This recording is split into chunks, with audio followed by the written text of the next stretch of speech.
الفرق بين نارين بيوتي وسارة الورع.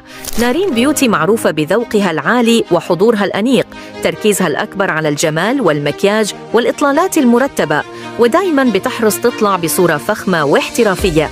هالأسلوب خلاها قريبة من عالم الموضة والإعلانات الكبيرة، وصارت خيار مفضل لكثير من الماركات والمناسبات المهمة.